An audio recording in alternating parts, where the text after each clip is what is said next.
Le combat tant attendu entre Balla Gaye 2 et Siteu promet d'être fascinant, car les deux lutteurs affichent une motivation sans faille. Balla Gaye 2, connu sous le nom de Lion de Guédiawaye, s'est retiré pour une préparation intense dans un endroit privé, loin des yeux, en se concentrant sur la stratégie et l'attention. De son côté, Siteu préfère l'excitation de l'arène publique, s'entraînant en plein jour pour encourager ses fans et renforcer sa confiance. Ce duel de style montre bien leur caractère, l'un dans la discrétion, l'autre dans la démonstration. Physiquement en forme et mentalement préparé, chacun veut établir son territoire avant même le début. Une chose est sûre, ce combat va laisser une empreinte dans l'histoire de la lutte sénégalaise et sur ce Yékini ancien lutteur a tenu ses propos.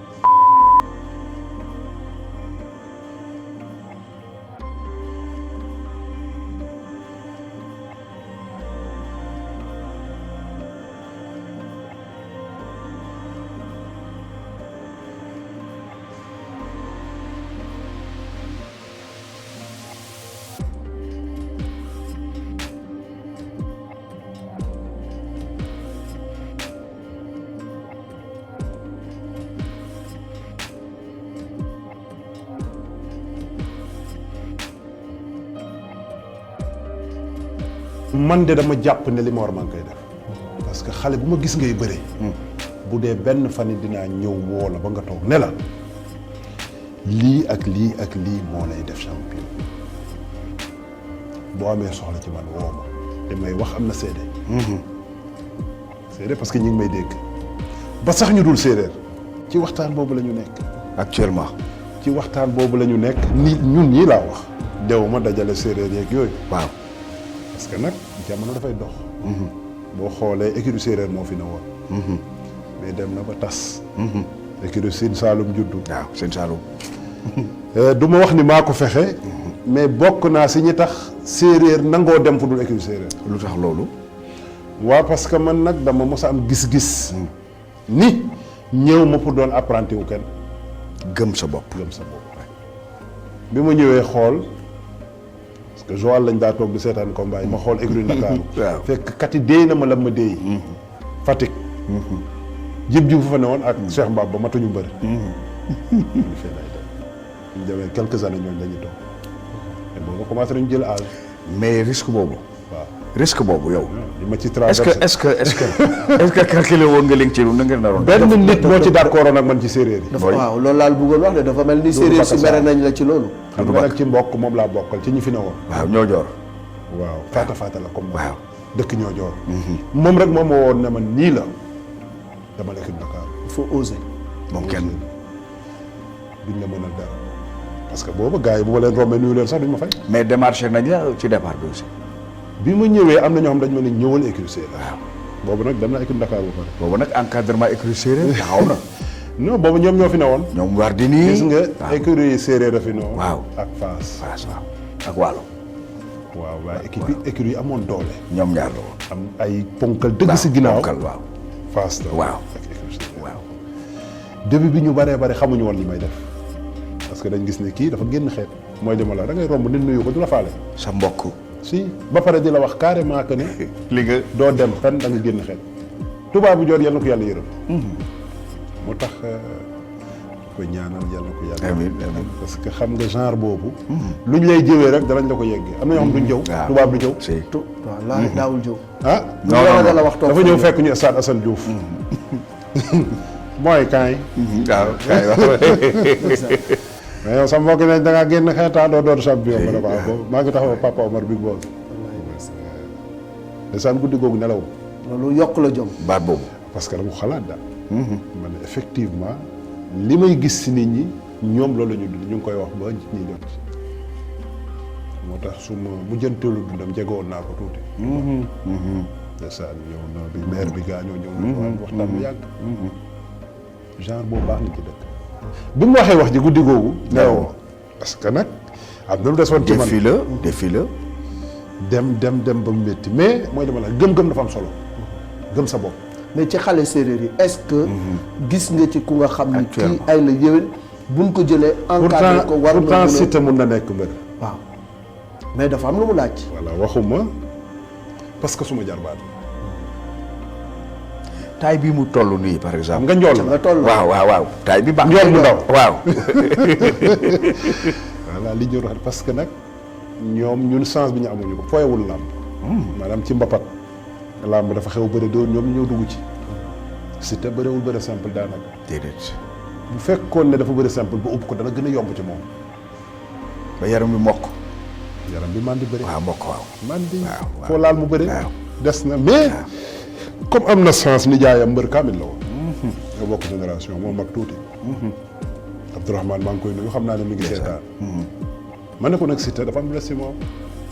parce que récupéré wul séeréer yi. lan moo tax récupéré wu leen indiwul cosaan. du ma wax boy town mais des fois sax da nga naan ndax kii séeréer la. ndax fa muy fële. waaw parce que chorégraphie voilà li muy defee wax bi loolu yëpp c'est bien. parce que séeréer bu ngemboo ba dox. nga xam ne kii séeréer. wax naa ko nag xëy na dina ko indi. gëm naa ni bu ko indee séeréer yu baree baree ngi def ni dinañu identifié wu ci moom. parce que waalo bu taxawaan na nga xam ne kii waalo à Fass. ak ñeneen ñu touché mbala ñu dugg waaw. bu yax ya dugg see. daal di ràngoo rabal bi yor béjjee ñu kooba bi daal di rendi nga xam ne. yooyu mooy aaru làmb. léegi si lu traditionnel bi. waaw yan xale nga gis ne tey ci séeréer yi. waaw yoon wa nga awoon. ñu ngi ci. ña nga cay jaar. am na tuuti.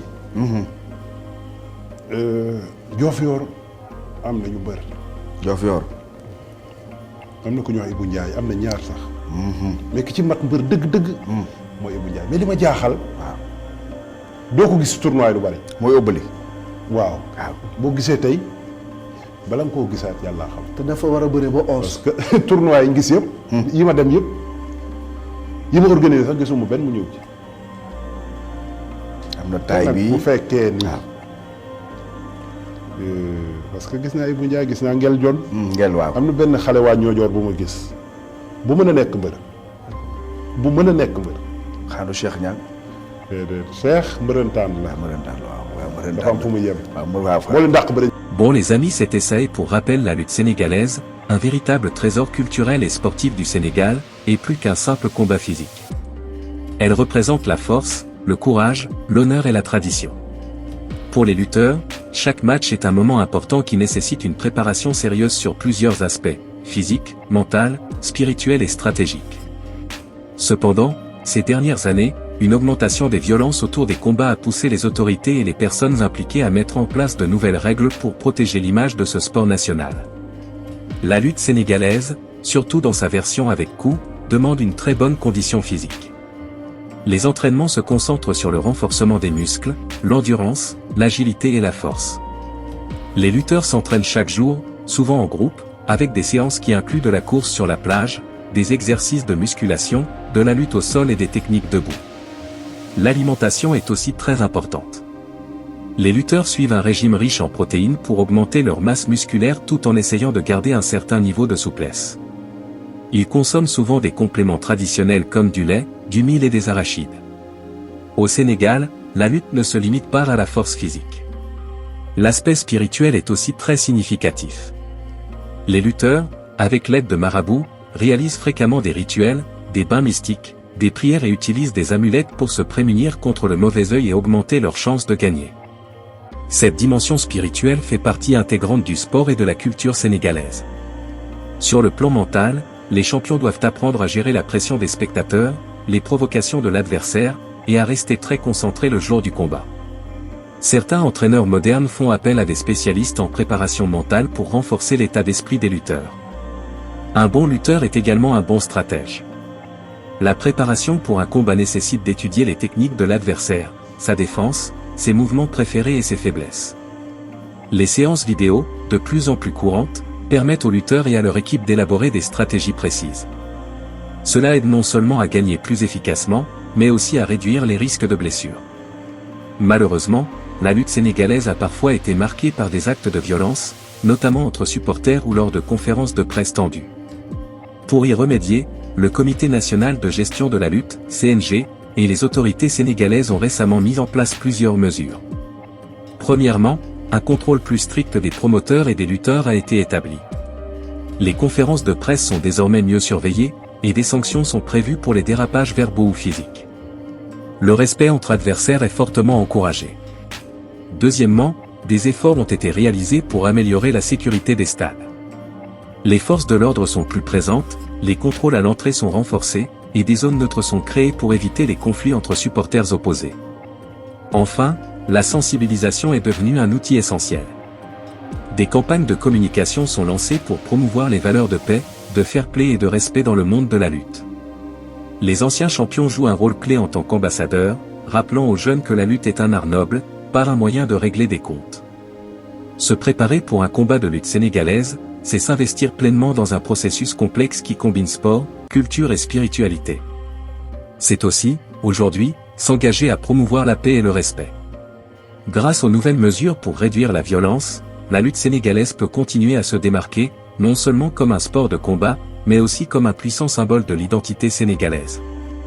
Et c'était ça les amis, si cette vidéo vous plaît, abonnez-vous et activez la cloche de notification pour ne pas louper aucune de nos prochaines vidéos.